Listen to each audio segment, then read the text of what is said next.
Welcome to the Moo Chicken Show.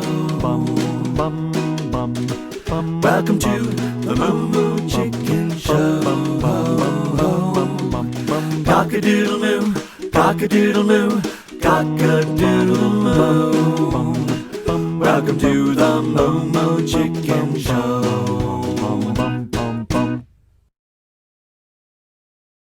Hey everybody, and welcome to the Moo Chicken Show. I am Scott Graham, your host, and I'm going to tell you a crazy story about a boy named Peter Patinski. He had the greatest job in the entire world. He had to get up every morning at 4 o'clock in the morning. 4 o'clock in the morning, it was like barely light outside. He had to walk across a farm field. He had to take a shovel. He had to take a bucket, and he had to pick up all the cow poop that was all over the barn.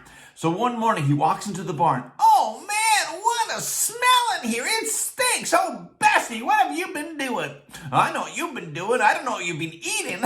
So he's scooping up the poop, putting it into a bucket, and he has to take the bucket, of poop and put it into this big bin. Well, he's walking, not really paying attention to what he's doing because he's kind of sleepy, and he slips on a little piece of chicken poop, and it goes flying across the barn. Wow! Hits the wall. The bucket of poop goes flying up into the air. Where does it land? Right on his head. So he runs into the house. Mom, Dad, we got a bit of a manure emergency. Well, the dad goes, don't you worry, my son. We will take care of you right now. So the dad gets his big garden hose and he puts it on full velocity. He sprays the kid and the kid goes flying across the living room.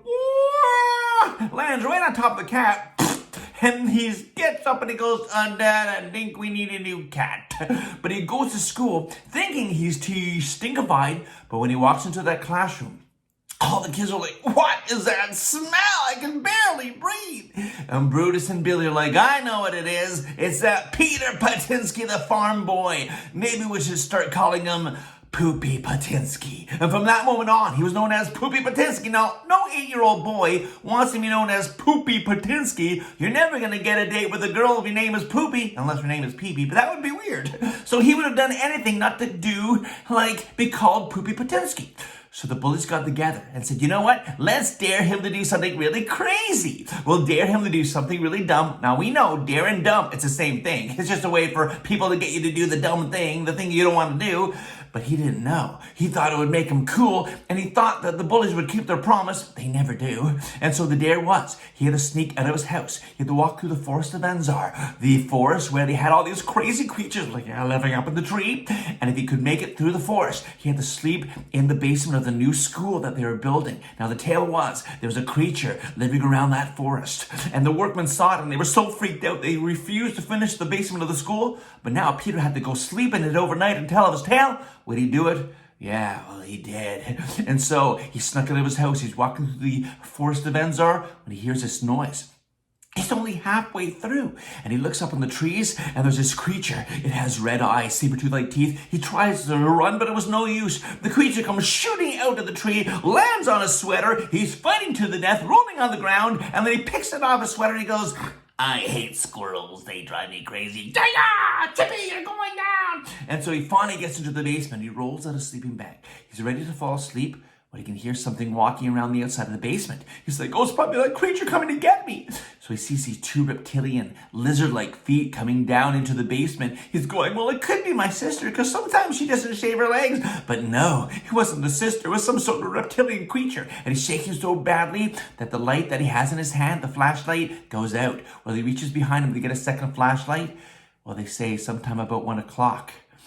At that point, the creature was right over his head. He could feel hot drops of saliva, spit, landing on his forehead. He takes the flashlight, he puts it into the face of the creature, and they say, right about 1:01, there was this blood-curdling scream. When all of a sudden the people are flicking on the lights, dogs were howling. The next day at school, there was no sign of Peter Patinski anywhere. People said he got abducted by an alien. Some people said he moved away. Some people was just too embarrassed to show his face, but no one really knew. But a year went by, and they finally built a school, but no one in the school knew about the secret basement except, well, of course, Barf Barfoni did, because he was told by his uncle Hank Corkius, but he couldn't prove the story to be true because he couldn't find the entrance.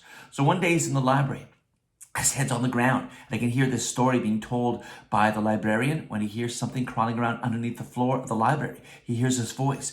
I am Poopy. I will return. He's so excited that he hears Poopy Patinski's voice that he's dancing around the library going, I hear Poopy! I hear Poopy!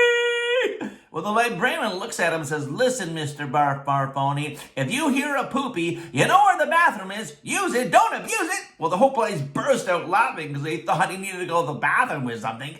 But he was now even more determined to prove that there was a secret basement, a Poopy Patinski, and a creature. Well, in the next episode, I'm going to tell you about the time he unites with his friend Chico Chicle from the land of Chico Chico.